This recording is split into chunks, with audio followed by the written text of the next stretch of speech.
Ladies and gentlemen, we've been waiting for this for a minute. Prodigy is in the building. What the fuck? Are you smashing Rihanna? Don't do it. Don't do this to me. All right, you gotta make us understand. Yeah, let's go down the list. Is this the biggest publicity stunt of all time? Because as he drops off the paperback version of his book, great book, like it just so happens this comes out with 2 new songs you just delivered. Prodigy, please tell us what happened, because it feels like a publicity stunt. It's crazy. I don't know. It's just I can't even tell you how it happened. You know what I mean? All I can say is that, you know, when we got down to the bottom of it, me and Had realized what was going on. We knew it was all bogus, you know what I mean? So we kept kind of quiet. We ain't say nothing about it. Look, talking to Mike, no, please don't go away from that. We ain't get up on Twitter and be like, yo, right away, it's bogus. So that's probably why people think it's like we set it up or something, you know what I mean? But we just waited for a minute, and then we was like, you know what?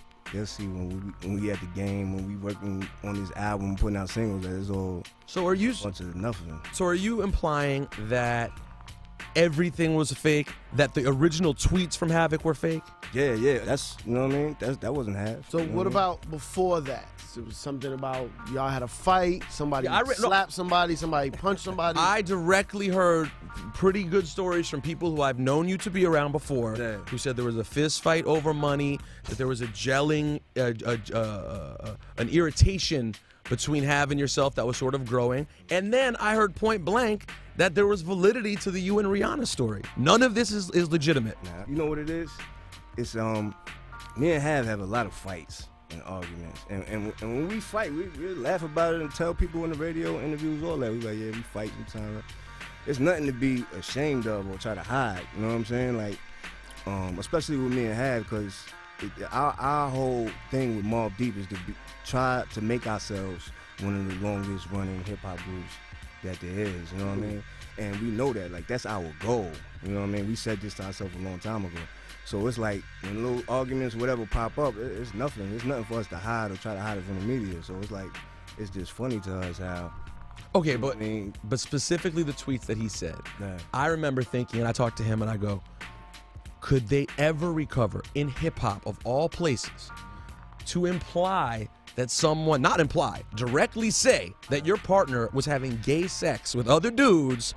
That is as inflammatory a thing in hip hop as can be said. So here we are, and you guys are all good. Like, it seems sort of shocking. Yes. I mean, it's shocking for people who believe that. That's crazy. Like, you think I was in jail doing that? No, listen, I believe it was said, though. I didn't believe it. First of all, let me be totally clear.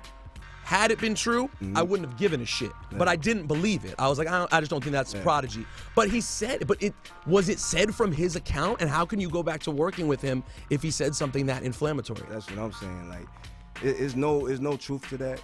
And basically, like we laugh and tell stories about people that do shit like that. Like we the ones that go around and be like, yo, such and such is fucking with homos up top, son. You heard about that? Oh my God. You know what I'm saying? So it's like, it's crazy to just see. I guess, you know, that's our karma from laughing at other niggas that do that. All right, you so know what I'm saying? Havoc called me.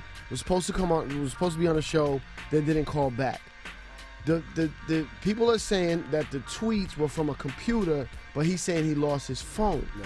So there's some inconsistency there. That's kind of weird, but I could see how that could happen though. You know what I mean? If somebody found your phone, you know what I'm saying, and like for me, for example, like sometimes I forget passwords. I got like 5, 10, whatever passwords, and I'll put them in my phone, right, my address book. You know what I mean? Under passwords. You know what I mean? Because I keep a lock on my phone. But if somebody finds your phone and so happen to get in it, it's possible for somebody to get your password. They had to know it was Havoc's phone.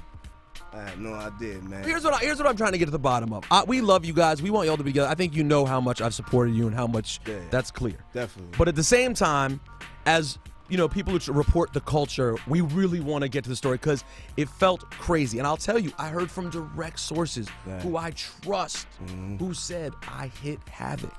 He hit me back and said it was him who said it. Like, I've heard that from legitimate hip-hop sources. He's telling you, and he's saying that's not true. Them sources ain't that legitimate. I would watch them sources you was talking to.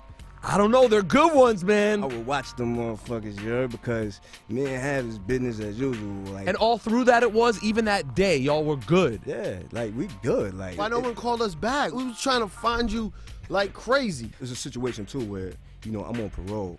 So I gotta, it's like I'm still locked up, you know what I mean? Even though I'm out here on the streets, I'm still on paperwork, I still gotta answer to certain people. So it's certain shit I just gotta be real careful with, you know what I mean? With certain things, so. I guess the I thing had that to make sure shit was straight first, you know what I mean? to us, we thought this would be so easy to quell because they could just release it. You know, right that minute, I would have come out by 2 o'clock in the afternoon because it started bubbling at 5 a.m. Yeah. So by 2 p.m., 3 p.m., I talked to Roberta, your publicist, whoever it was, could have said, absolutely false. There's no validity to these tweets, but we didn't get that. We were getting a whole lot of. And we just kept quiet about it on purpose.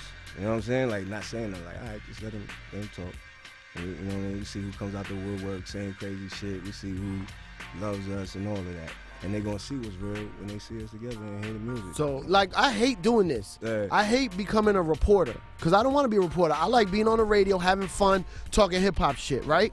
So we had to go to, like, we was at the concert the night before the Double XL concert. We had to, like, take information from a source, and the source said this. You know, the credible witness or the informant told us that you smashing Rihanna, and Havoc is jealous. Great. Havoc is We were an psyched for you. alcoholic. Havoc is drunk on Hennessy and an alcoholic, and he's mad because y'all had a fist fight and some engineer got choked out. That just sounds so crazy. None of that sounds legit. What? Definitely not Rihanna. Nah, man. But we were so psyched for it. We were like, yeah, he's knocking down Rihanna, P. I mean, that sounds great, but it's not true, though. You know what I'm saying? We were getting the pressure, like, y'all need to tell the story. Y'all need to find out. But really, you know, me and Hav is businessmen. You know, we stepped back and we said, all right, how can we use this to our advantage? You know what I'm saying? And basically, we was like, all right, yo, he got a record about to drop, whatever. Just wait and do the interviews and promote the shit. So you're acknowledging that once it became big, you said we might as well milk this for what it's worth. Yeah, basically. That's why P's about to interview with Angie Martinez. So well done. Mission accomplished. There's no drama. H&IC3. They sort of juiced us. They sort of juiced the whole world and let that story rock out. I feel like a fat cow and you just pulled on my udders. Like, Pause, but yeah, that is what it feels like. You gotta make sure it's official. I mean, the source we had was like. But there were a lot of sources, and all of them were pretty good. That's crazy. You gotta make sure. What kind of phone Hav had? What kind of phone did Havoc have? His sidekick? Yeah, iPhone. iPhone. Okay, that's an easy phone to crack the code. The reason I was most upset when it happened, Yeah. I was walking around, I said, damn, Mobb finally got it together. Nice. They're sober, the performances are good. This is the Yeah, time you in were their saying life. that. Yeah. This is the time in their life where I'm serious. When I think the money could roll in for you guys for a long, long time. Yeah. You've gotten the stage show down. This is a good time for you guys. You could have another 20 years right here, really good money, right? So I was bummed out on a personal level when it happened. And though I'm obviously glad it's not true, it still makes me think, even though things are better, maybe you guys still have too many cats around you that are loose. That always been like a problem with us, you know what I mean? We try to show love, you know, to the people we grew up with and the people that's around us, attached to us, whatever, and sometimes we may show a little too much love, you know what I mean? And people overstep their bounds and just start bugging out. I mean, it happened to us a lot, man. You know what I'm saying? I've been There's around people that come around us, and the next thing you know, they flipping out on us. Like, they not happy. They like disgruntled or whatever with their position. They feel like we should be doing more for them. So they like to go around and spread rumors about us and say things that's not even true. You know what I'm saying? Nothing with Rihanna. Have you ever even met the girl? Nah, never. She ever suck your dick? What? Wow. All right, I'm just saying, man. And listen, is this what you say it is? Then I believe you. That's what it is. But I'm just saying, if it was a stunt, you didn't need to do it. We're gonna play your music regardless. Yeah, nah. Maybe everyone else needs the drama, but We ain't pulling no stunts like that. We let the music speak for itself. Our actions, you know what I mean, and how we move speak for itself, man. You know what I mean? That's it, man. We don't gotta pull no stunts to sell records or none of that. You know what I mean? We've been in the business long enough. And we've been consistent enough. We don't really need to do that. That being said, it is a great read. It's a great read. Too bad you couldn't wait and add this chapter. That's for the next version, second edition.